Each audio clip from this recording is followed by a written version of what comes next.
Good afternoon, everyone. Welcome to our Dignity in Schools campaign webinar on the civil rights data collection and how you can use the data in your local work. For most of the webinar, participants will be on mute. We will have a couple points in the call where you can ask questions, and there's two ways that you can do that. You can raise your hand and I can unmute you if you'd like to ask your question verbally, or you can also type your question into the chat box and I can read it out for you. And feel free, if you want to use the chat box, to type your questions as the webinar is happening. And once we get to Q&A, I can read them out. Welcome everybody, and I will go ahead and turn it over to Liz Olsson to get us started. Hi everyone, thanks so much for joining the Civil Rights Data Collection webinar, looking at how to use this data in your local work. My name is Liz Olsson. I'm the Senior Policy Associate for the NAACP Legal Defense Fund. I also have joining me Harold Jordan from the ACLU of Pennsylvania and Amir Whitaker from the ACLU Southern California and the UCLA. So we're just going to do a quick walk through the agenda so you know what's coming up. So I'm going to start with just a quick background on the CRDC, why it's important and how you can use it as an advocacy tool. Then Harold is going to do an overview of the CRDC website and show you how you can access your local data. So he'll also be reviewing how to generate certain charts and diagrams. And then Amir is going to be looking at analyzing and understanding the data, so going into a little bit more depth, looking at some of the data flaws and issues with this particular data set, also reviewing some data analysis tips. He'll talk about a publication that's coming up and look at some national and state analysis. Then we'll close and talk about next steps, including what you can do if you see some issues in your local data. And we'll also talk about some ESSA data requirements and the timeline for that. So starting with the background on what the CRDC is and how you can use it in your local work. So the U.S. Department of Education conducts the civil rights data collection to collect data on key education characteristics of school districts. So the Office of Civil Rights, or OCR, collects the data to ensure that districts are meeting their civil rights obligations. And the CRDC is usually conducted every 2 years. The current data set that we're going to be looking at, and that's the most recent one that's available, is from the 2015-2016 school year. The next data collection will be for 2017-2018. So all the data elements that will be collected have already been decided for that. And schools and districts will soon report that data. And then just important to note that the data is available for individual schools and individual districts as well. So the CRDC covers a number of school characteristics like access to advanced placement courses, math and science courses, SAT and ACT tests, preschool programs, percentage of first-year teachers, enrollment demographics, and school discipline, which is something that we're going to focus more on in this webinar. And then the data is disaggregated by race, ethnicity, sex, limited English proficiency, and students with disabilities and students without disabilities. So why does the CRDC matter? So the CRDC is really important in terms of figuring out how your individual school or district is doing in terms of a wide array of education equity issues. It's also connected to ESSA, which we'll talk about a little bit later. There's some ESSA data reporting requirements that are aligned with the CRDC. The CRDC is also a tool for members to use in their local work. So using the data to highlight issues in your community that you want education officials, policymakers at the state, district, or school level to do something about. It also reveals school climate disparities related to discipline, restraint and seclusion, retention and bullying. It tracks personnel and non-personnel expenditures for schools and districts. and it can be used to check that data is being reported accurately, which we'll talk a little bit more about in a bit. And it also gives state and national estimations. So there were a number of new data elements that were optional for 2013-2014, which was the last CRDC, but required for 2015-2016. So this isn't the full list. We just wanted to highlight some of the key data elements that are related to school climate and discipline. But you can definitely take a look at the full list of all the data elements, including the ones that are new for this data set. We have on the resources slide at the end of the presentation a link to the webpage where you can find the full list of data elements as well as definitions for the different elements.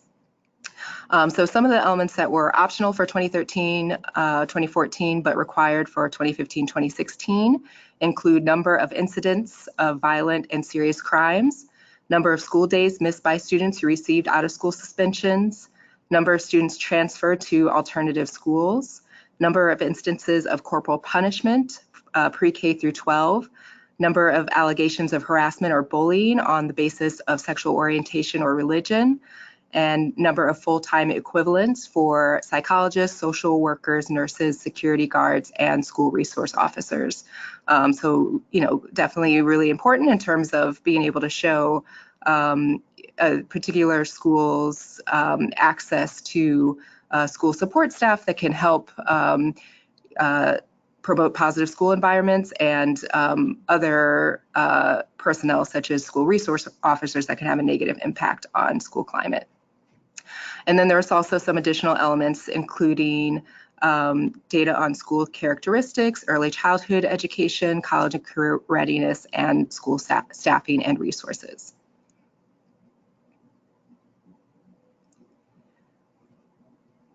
So local issues with reporting and definitions. So local districts do not always report data accurately to the OCR, so definitely something to watch out for with your own local data. If a district fails to report certain data, a 0 will appear, and there may also be cases where the data on the OCR website does not match the data you can access locally. So one reason may be different rounding of numbers, attempting to maintain privacy. And some districts may not accurately report particular disciplinary categories because the way the OCR defines a category does not match the district's definition. So holding districts accountable. Schools and districts can be held accountable if you know that the data reported is incorrect and you have documentation to prove otherwise. For example, in Holmes County, Mississippi, during the previous data collection, it was reported that no students were referred to law enforcement, but through DSC member Nolly Jenkins Family Centers organizing, we have evidence that at least 4 students had been referred. With regards to school-related arrests, data from the previous collection reported a lower number than actual in elementary, middle, and high school. And we'll talk a little bit about what can be done if you see flaws in your own data. So we'll pause there for any questions so far. Thanks, Liz. And as a reminder, folks can type any questions that they have into the question box, or you can also raise your hand and I can unmute you if you'd like to ask your question verbally.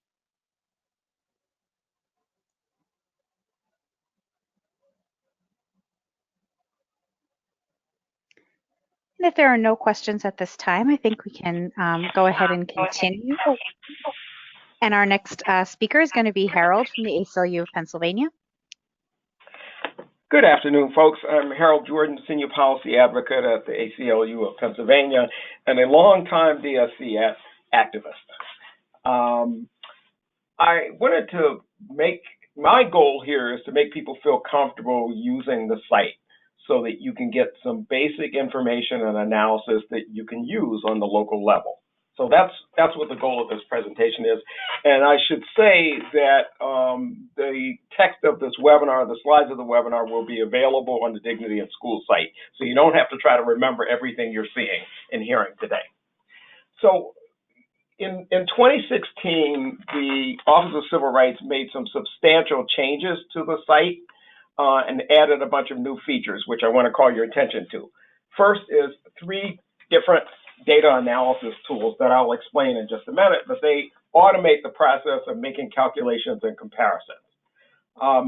A discipline report where you can generate an overview of a range of sort of disciplinary actions and trends for that school or that district or a charter school. And the thing to note there, however, is this basic discipline report does not include arrests and assignment to alternative schools. So those 2 forms of discipline, which are substantial forms of discipline in terms of their consequences, are not included in the basic discipline report. Not all tools use the 2015-16 data yet. This is a problem we've had with every civil rights data collection, that some of the tools have the current data, and some will get the current data 6 or 9 months or even up to a year later. And so at some point, all of these different tools will have the 2015-16 data populated. But we've made your job easier by telling you which ones have the current data and which ones do not. And you'll see that in the coming slides. And then, as I mentioned with the discipline report, you will find pages where not all forms of discipline, and in particular the arrest numbers, are not there in the basic report. So what I'm going to help you do is to sort of navigate this and figure out how to get the useful information that you need. I would say, as a general rule, the most complete discipline data can be obtained by using the school and district search and the detailed data tables, as we'll see on the next slide. And on this slide, this is a screenshot of the home page of the Civil Rights Data Collection, ocrdata.ed.gov. This is what comes up. And what I've outlined here with the arrows is 4 different ways of accessing data. There are a number of backdoor ways of getting to the same data points, but from the home page, these are 4 different sort of approaches to getting data. And let me walk through them one by one on the next slide so that you can see what it is that these different approaches do. The first is school and district search. You can get access to complete data with visuals, the complete data, discipline, and other data with visuals. And the number 2 way of accessing it is to use the detailed data tables. That displays all categories in tables, numbers, percentages.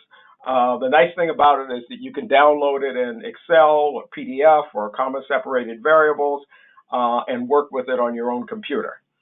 It's really the best choice for the true data hound.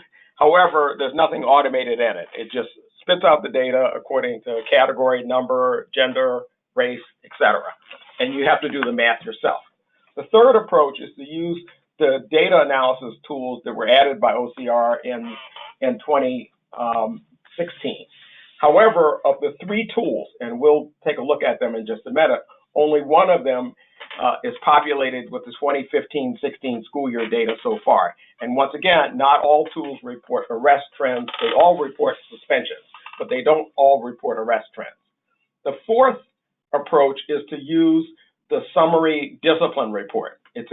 Provides an easy and quick snapshot with helpful line graphs, but once again, it does not report arrest data and assignment to alternative disciplinary schools data.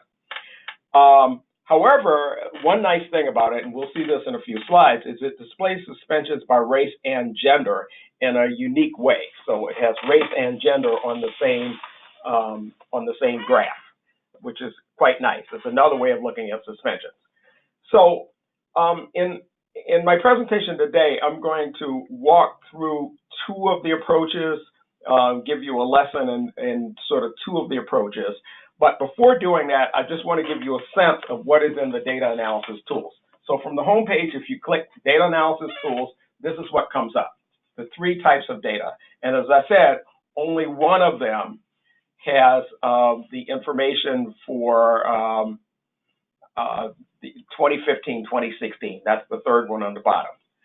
So let's walk through each one just to say what's in them. I spent a lot of time sort of understanding what's in them and how to use them, and this is stuff you should know. The comparison graphs and data tool allows you to compare 12 individuals, districts, schools, or LEAs, or states even.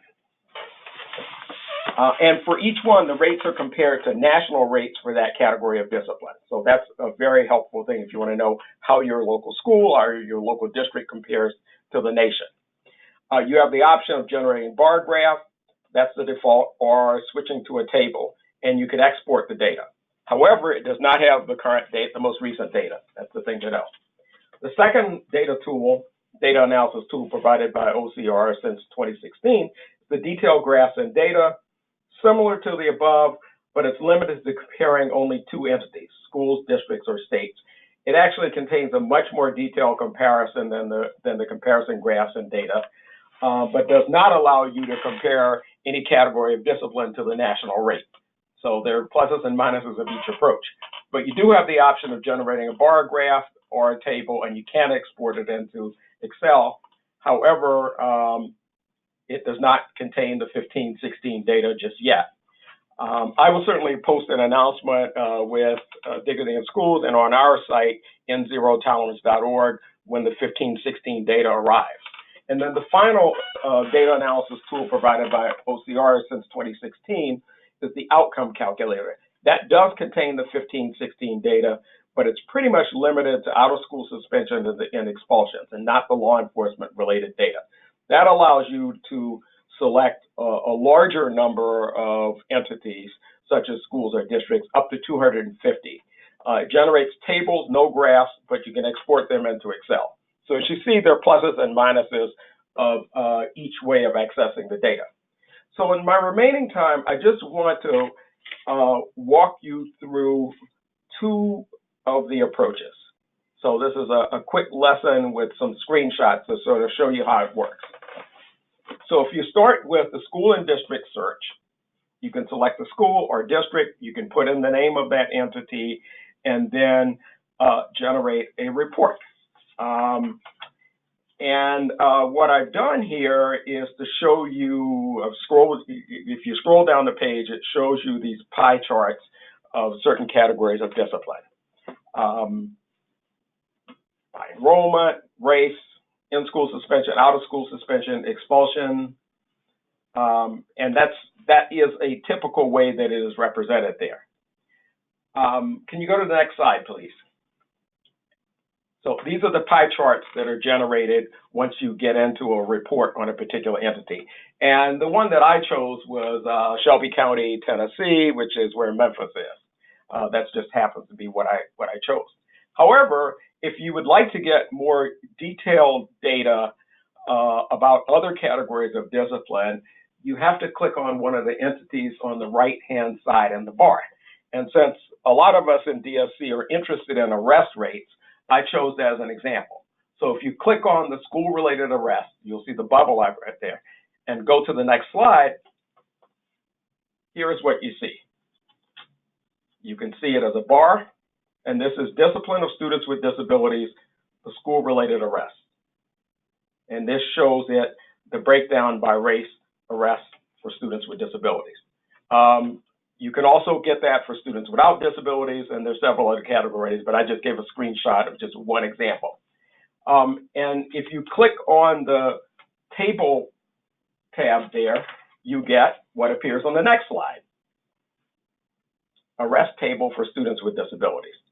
So that's the table that is represented in the bar graphs in the previous slide. And so that's just a basic example of how you can get at some of the information. But the key thing is to make aggressive use of the different items in the column on the right-hand side. Just click through and it pulls up different entities, and then you can drill down to the details of that particular discipline category.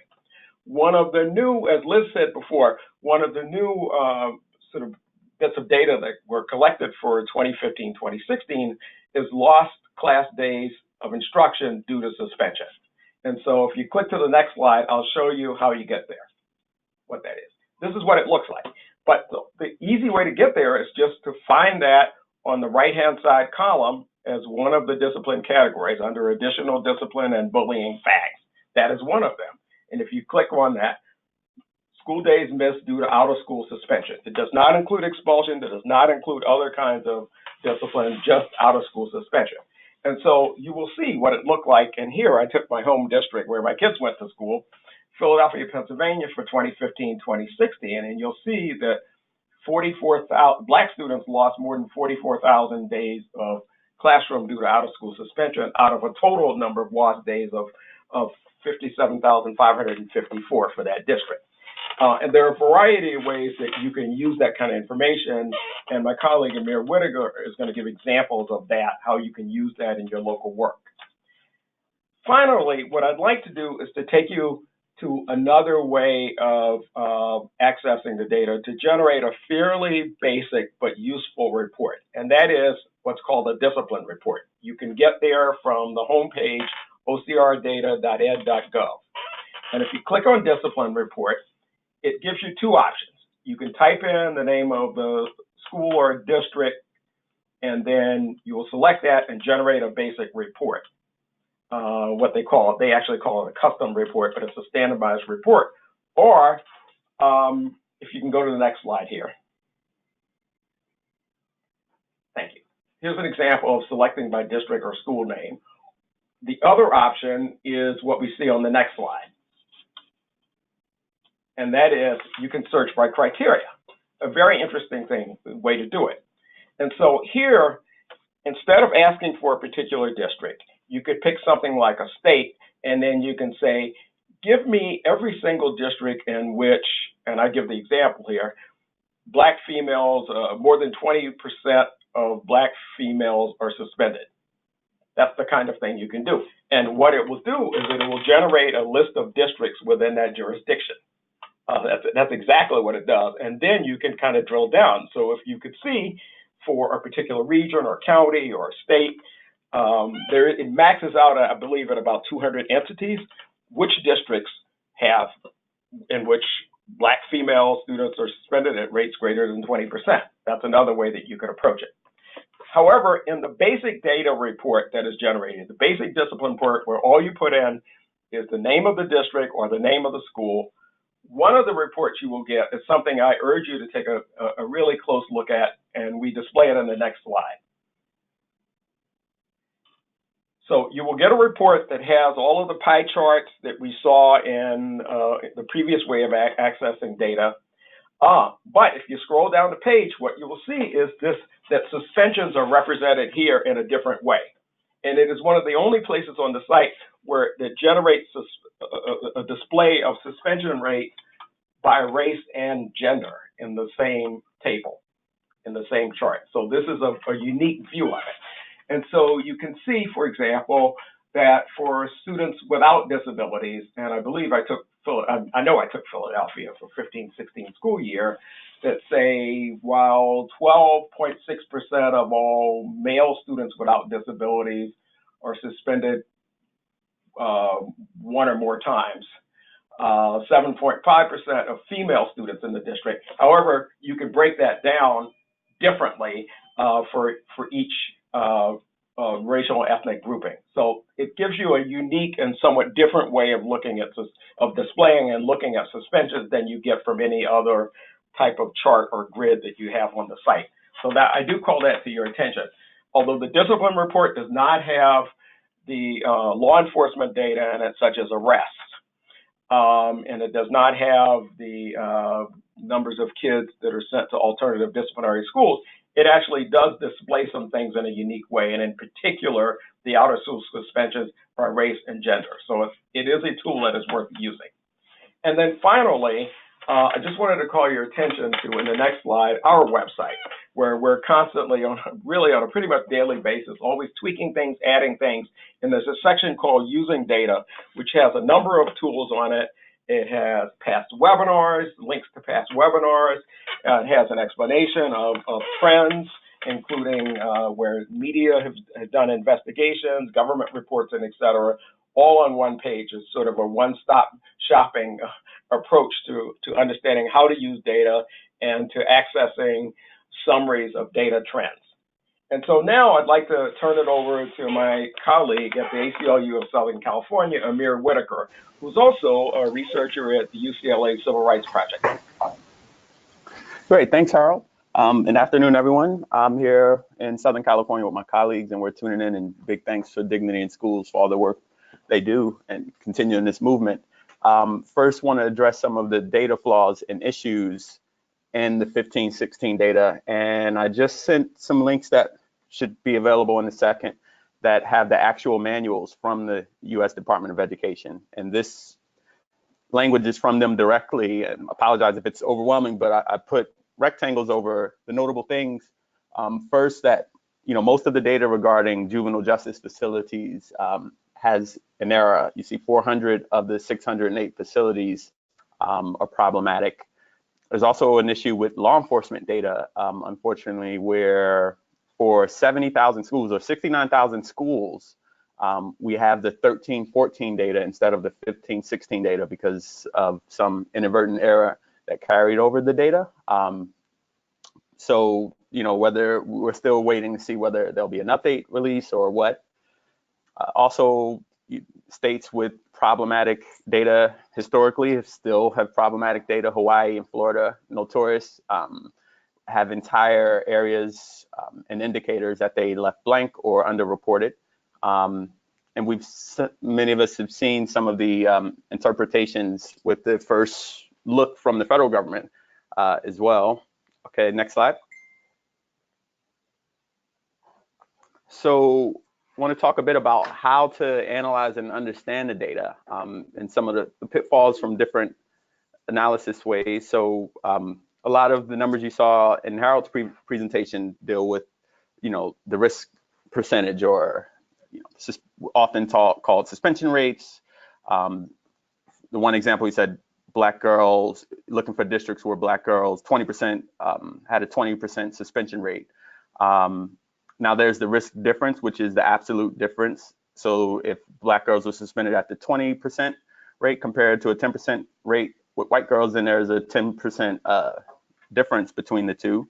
But oftentimes we hear about risk ratios where it's reported as, Black girls were suspended twice as many. Well, actually, nationally, it's much more to 3 or 4 times, depending on the state.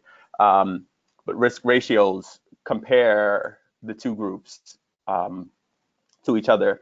And while these reveal the injustices, as we'll see in the next slide, oftentimes they don't tell you whether or not the risk or the rate actually is high or low for the group. And then one of the last ways we'll talk about representing the data is the composition index, which, for instance, Black youth for 15% of students and about 45% of days lost across the country. So comparing, the enrollment, a student group's enrollment compared to a certain outcome. Next slide, please.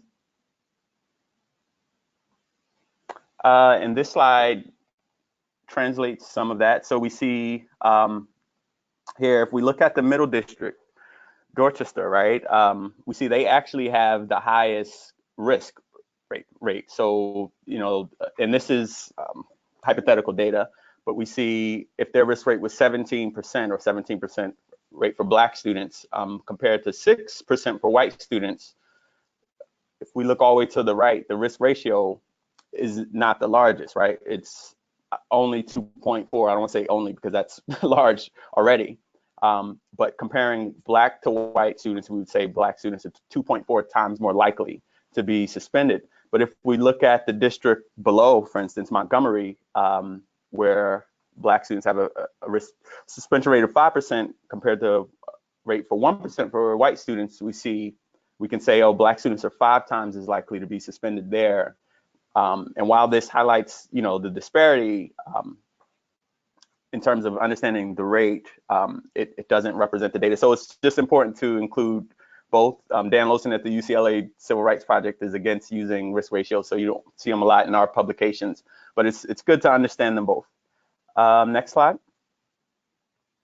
Another way to take the numbers and represent them and share them with community folks. This is something I did in Miami a couple years ago, where we took, the raw numbers of we took the raw numbers of suspensions and translated it into, how many suspensions were occurring down to the week, the day, and minute. And I just shared the formulas for actually calculating this. You would just take the number of suspensions, multiply it by 180 days if you had, or I'm sorry, divided by 180, or the number of school days. And in Miami, we found that, there was a suspension occurring every minute. And this is something, I remember being on a board with the school board member and raising this with some youth from Power U. They ended out of school suspension in Miami. Go to the next slide.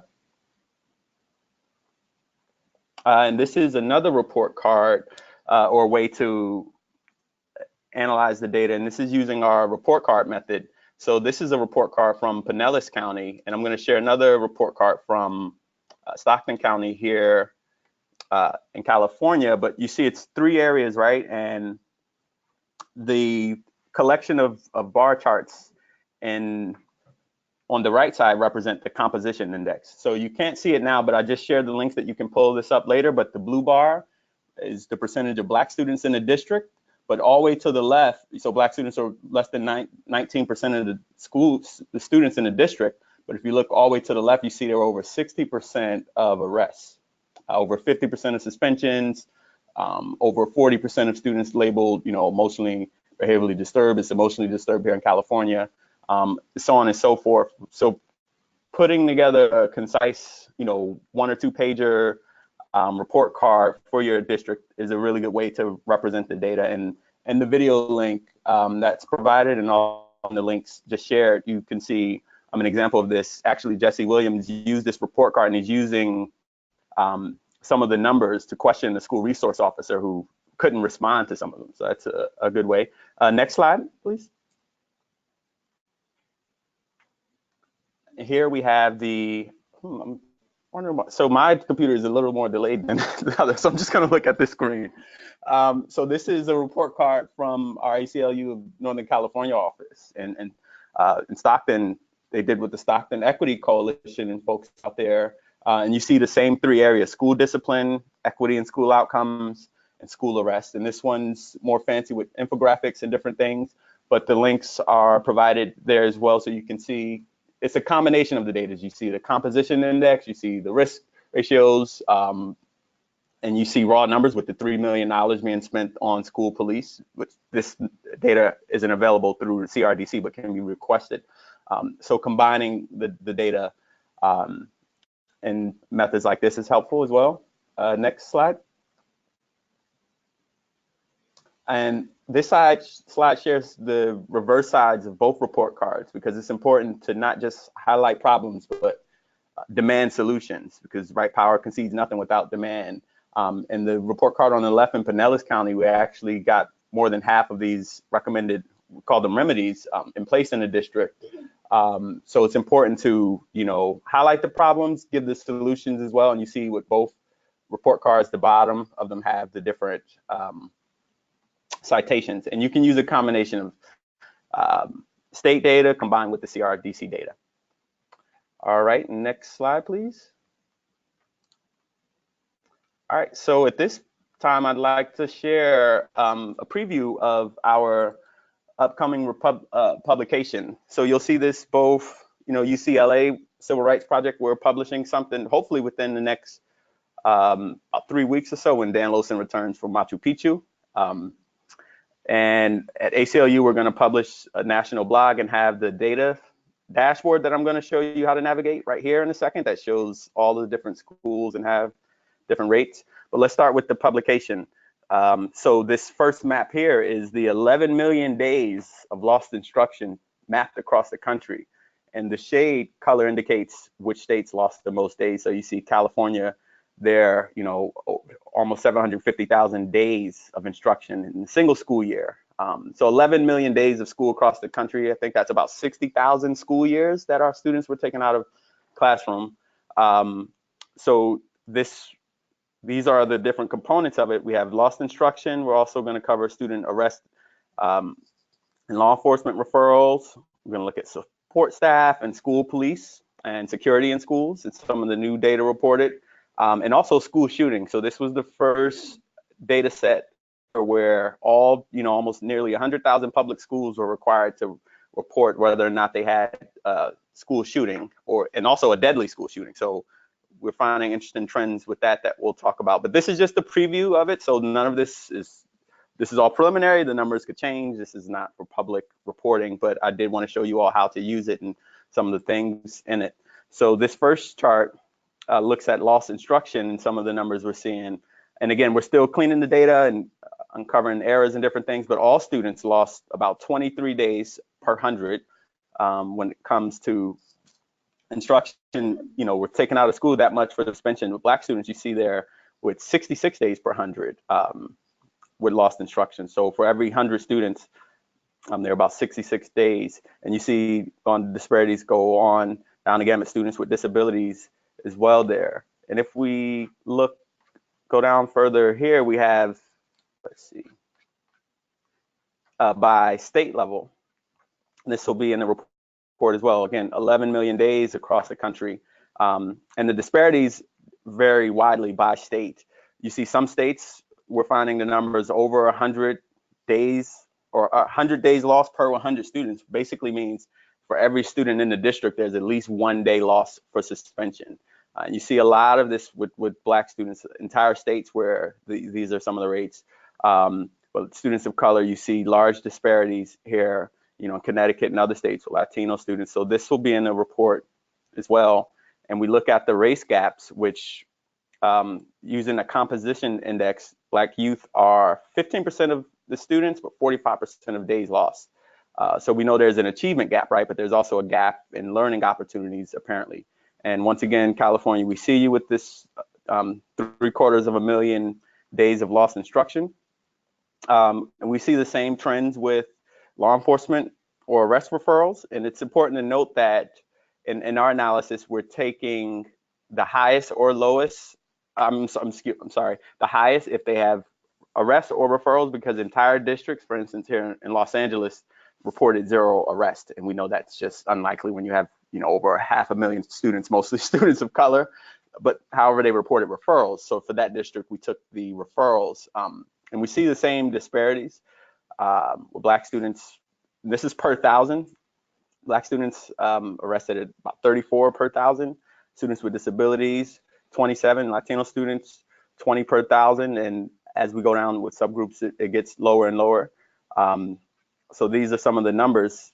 And these pie charts represent the composition index. So Black youth are 15% of students, but again, 30% of arrests or referrals, and 45%, almost half. So you see the representation there. So I won't go through all of the details, but these charts are also in here for arrests and referrals. So we're going to have the national numbers for each. You see are about 240,000 total arrests or referrals. But we also have state numbers here where you can see the disparities. For instance, here in California, won't leave them alone.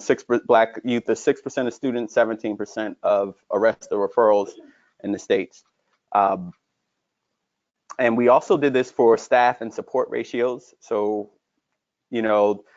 counselor ratios, social worker ratios, psychologists. Now we are seeing, like we said, problematic data where entire states like Florida, these numbers are so high because they underreported them. So we're still cleaning the data, and these numbers will change.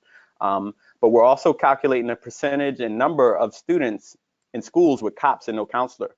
So as this dashboard will show, and this dashboard is going to be digital, and you can actually interact with it once it's published on our blog, and I'll show you how. But there could be as many as 1.7 million students in schools that have a police officer and no counselor.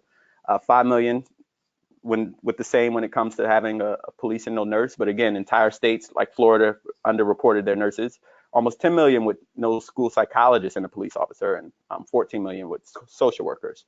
So the dashboard actually will allow you to rank states by numbers, raw numbers, and more. And what this map here represents is the number of, if a school is on this map, then that means they have a police officer but no counselor, nurse, or somewhere else. So let's just look here in Los Angeles and see what's happening. If you type in a name here, We can see some of the schools here. We see a cluster down there in Inglewood and South LA, in different schools. And as we zoom out, we see more all throughout Southern California. And clicking home will reset the map to the national map. And that's the first dashboard, but you'll find when this is published several dashboards within this data. This one's days of lost instruction, again, seeing oh, actually, I'm sorry. This is the number of the counselor to or student to counselor ratio. California is pretty bad there too, number 3 in the country. So the National Association of School Counselors recommends 250 to 1 ratio of students to counselors, and you see very few states have that. So a state is marked blue if they actually meet that standard. So Montana and North Dakota is close, but the darker red the state, the further they are from the professional recommendation. And we have these ratios for psychologists and school social workers as well. But again, that data should definitely be interpreted with caution because the numbers are underreported. The days lost, and you can do the same. If you wanted to rank, states by the most days lost for Black students, we would do that here. For Latino students, and these will be features in the dashboard that will be published in our ACLU blog nationally. And last but not least, I wanted a quick preview of what we're doing with the school shooting data. All schools are required to not just shootings, but serious offenses. So, different types of fights and different types of incidents. And when it came to school shootings, looked at the trends.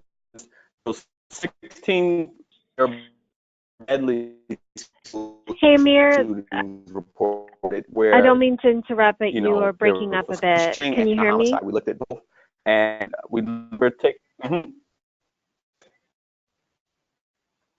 You just started breaking up a bit. Yeah. I can hear you. But can maybe are you done with the screen? Maybe if hold on 1 second. Yeah. So I can stop screen and just finish the last bit. Can you all hear? Oh, okay, sorry. I think that's a little bit better now. Yeah, sorry about that. Oh. All right. That apologies that I was wrapping up anyway, but we're excited about sharing the serious instances data because there are over 1 million quote unquote serious instances, but most of them didn't involve violence, and very few of them actually deadly shootings. But it's been reported by the federal government so far. So just stay tuned for more of that. And also just in relation to where police are being put in schools, we know students of color often have more police in their schools, although that's not where the school shootings are happening. And we have the data to add to that conversation. So if my contact info is in here as well, so this is developing, and if you have any thoughts or feedback, please reach out. Thank you all. Thanks so much, Amir. And so we are going to transition soon into our question and answer. I already have a few, so if any of you have additional questions, start typing them in, but Liz Olsson's going to give us a couple final slides. Yes, so earlier I mentioned that there's the ESSA data requirement that's aligned with the CRDC. So ESSA requires states and districts to publish discipline data as well as some other data that's on the CRDC on annual state and district report cards. So report cards for 2017-2018 must be published by December 31st, 2018. And those report cards must be posted on state and district websites. So there is one exception to this rule. So states can request a one-time, one-year extension if they, for some reason, are not able to meet that December 31st deadline. And they have to do that by July 1st. They have to get that request approved by the Secretary of the Department of Education. But hopefully most states will have that information posted by the December 31st deadline for this year. So definitely check out your district's website, the school district's website, and your state Department of Education's website for that information, and make sure that the discipline data is reflected on there. So it's just a really good way to make sure that everybody has that information, including families and other community members. So in terms of possible next steps, so we mentioned before that there might be, that there often are some flaws in the accuracy of the local data. If you see those, please do flag for us. You can send any issues to me. If we have enough examples, we can compile those and send a letter to the Office for Civil Rights and let them know that this is an issue for members across the country. And then advocacy and public education. We really encourage everybody to use the CRDC data to educate public officials and the public, other community members about discipline disparities, resource inequity, and other issues, and to really utilize the data in order to push for the changes that you want to see. So we have a bunch of resources on the next couple slides that I'll highlight. And we also have the Engage for Education Equity Toolkit. There's a link to that. So that can help you really work with others in your community to develop a strategy for addressing some of these issues. So we have several other resources. There's the Dignity in Schools campaign website. You can take a look at the Take Action page. It lists all the different campaigns that DSE members are working on, and also has some resources that you can use to help support your work around those campaign issues. There's also the UCLA Pennsylvania has a school to prison pipeline website in zerotolerance.org. You can check out their using data page. Has a lot of data related to school discipline that you can use in your advocacy efforts as well. And then they also have open records. They have open records request templates that you can also use, so check that out. And then there's also a really cool tool from ProPublica. You can, if you have filed civil rights complaints with the federal government, you can check on the status of that complaint by using this tool and kind of see where it is in the process. And then the Government of Accountability Office released a report a few months ago looking at discipline data from the CRDC for 2013-2014, but it did a really thorough analysis and can provide some helpful messaging that you can use in your advocacy efforts. Then on the next slide, we have some more resources. The Civil Rights Project has a number of resources that you can access. And then there's another data set that the U.S. Department of Education has looking at state level data on discipline in students with disabilities. And then there's a primer on how to use, how to measure discipline disparities at supportafschooldiscipline.org. And then, as I mentioned, if you want to look at all the different data elements that are included in the 2015-2016 CRDC, you can access that on the U.S. Department of Education CRDC webpage. And you can also look at other information, such as definitions for different data elements and things like that.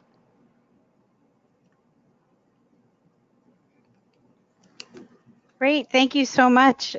So we are ready for our question and answer portion, and we already have several questions that have come in.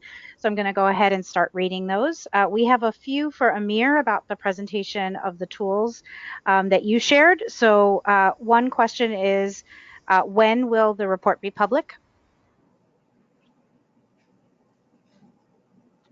Hi, everyone. Can you all hear me? Yep. So the report, Dan Olsson, he has one more review of the report. He's in Machu Picchu until July 7th. So he comes back and another review, probably late July, where we think, we would hope before August, but I would say the last week of July, maybe we're hoping for.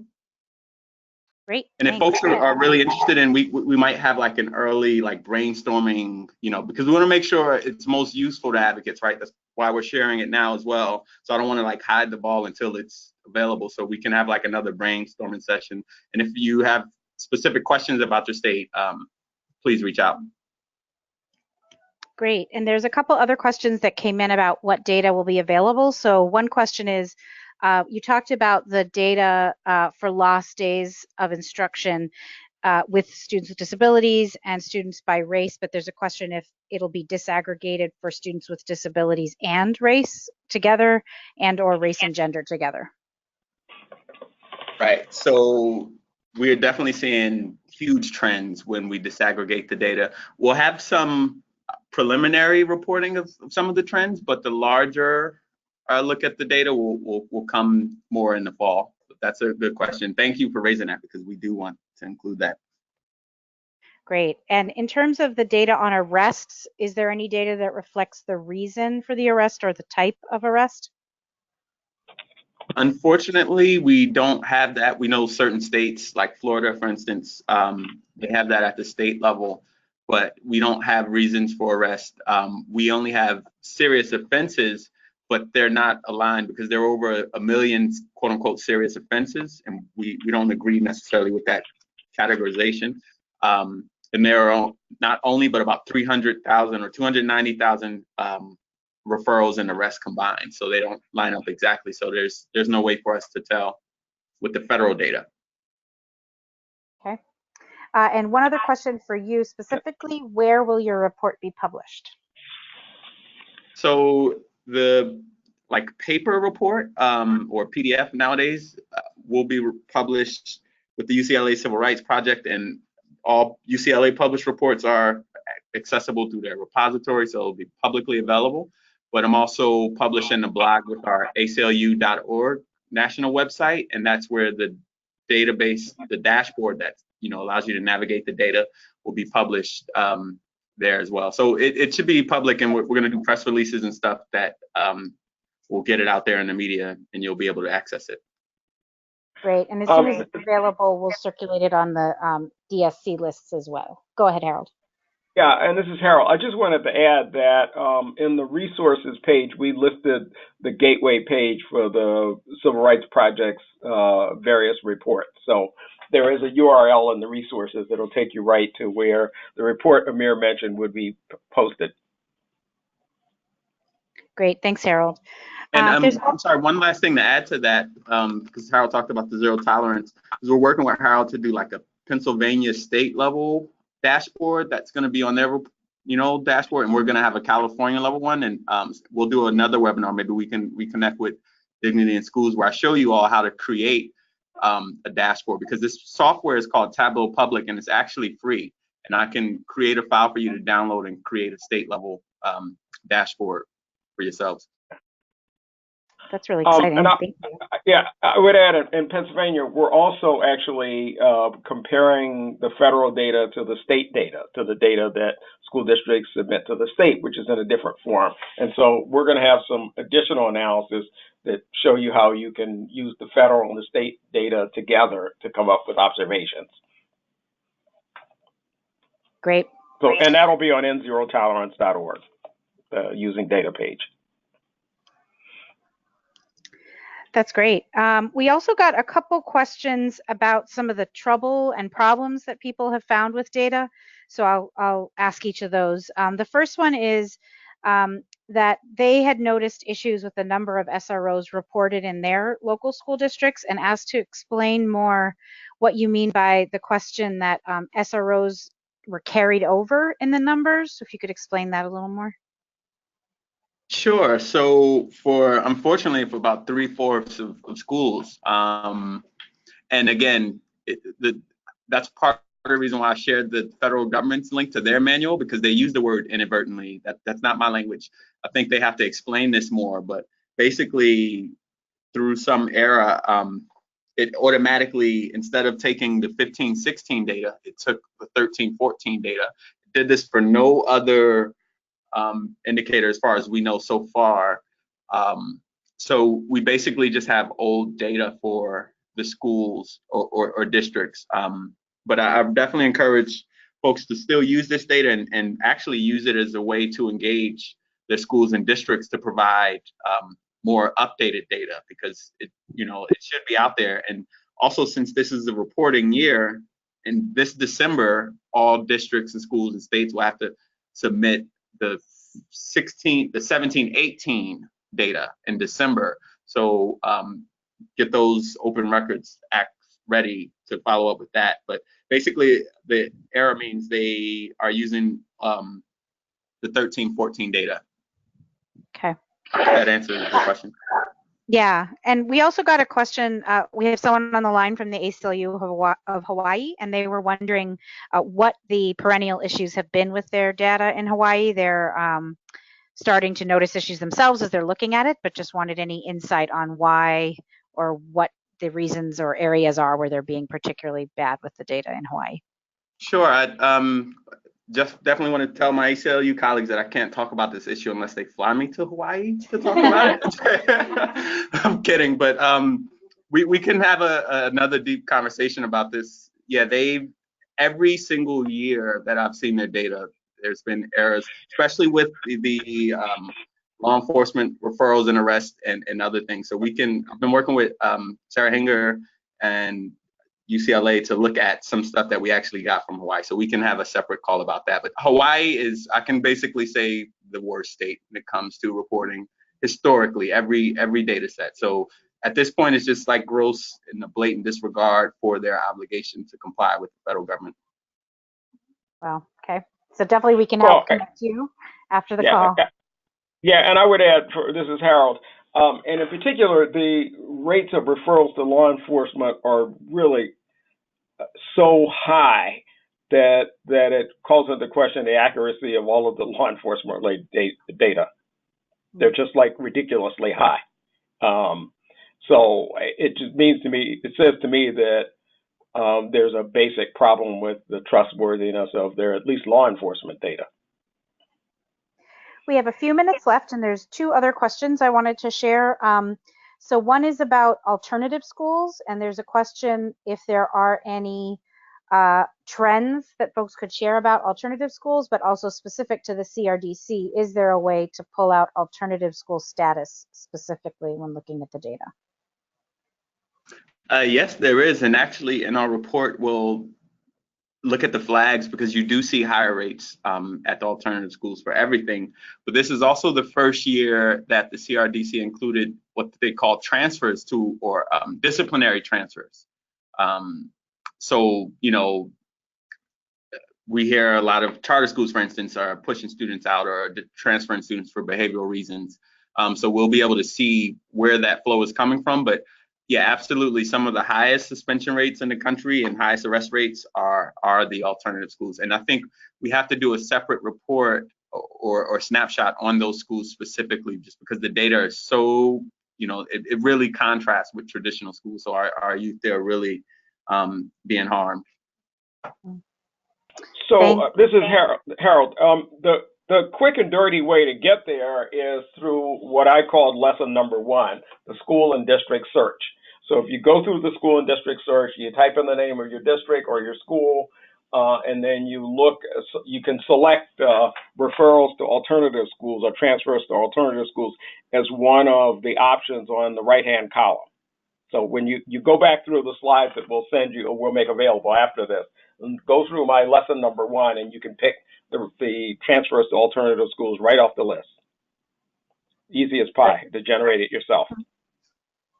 Thanks, Harold. So one other question that we got was sort of around the reason, if people have any thoughts or insight into why schools are not reporting their suspension data.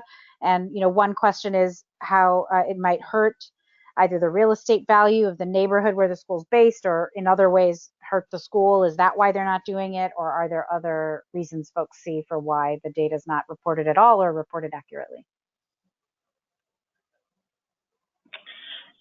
Well, I mean, this is Harold. My take on it is the politics around it are kind of complicated, and they play out a little bit differently in different states.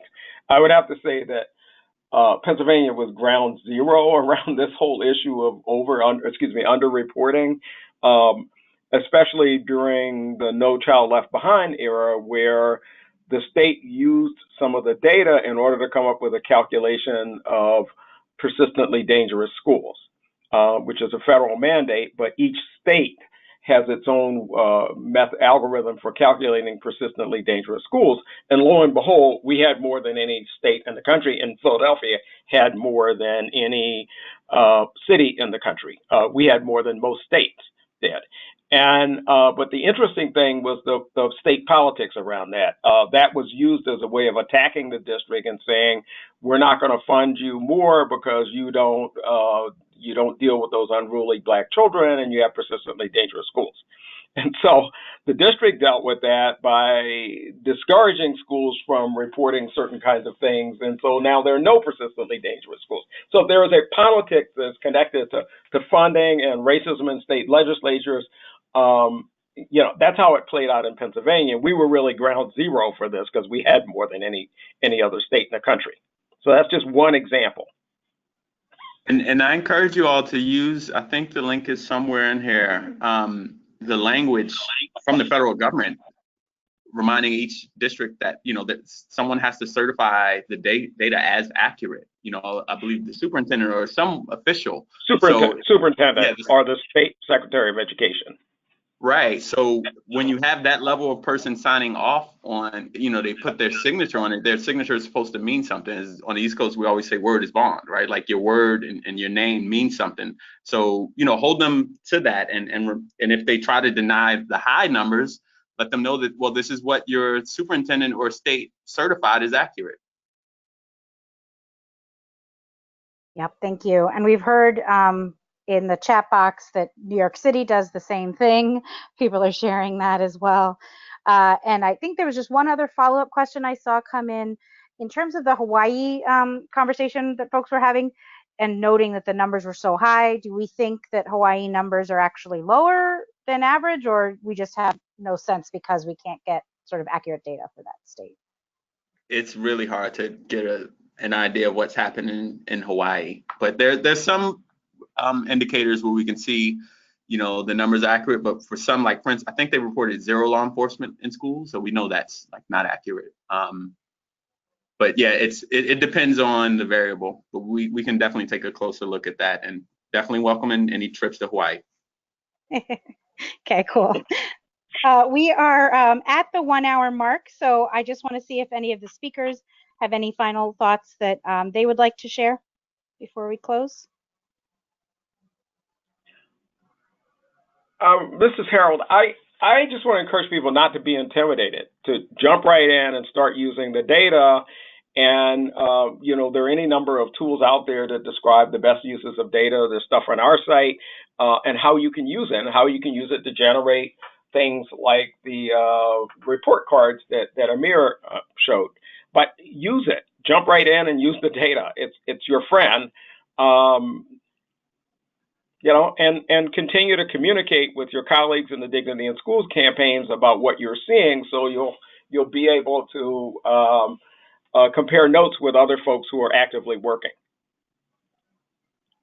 I agree. I would echo that, and say keep up the great work, and let's make a lot of noise about this over the next 5 months, because schools have to report this again in December, so we can make sure it's more accurate next time.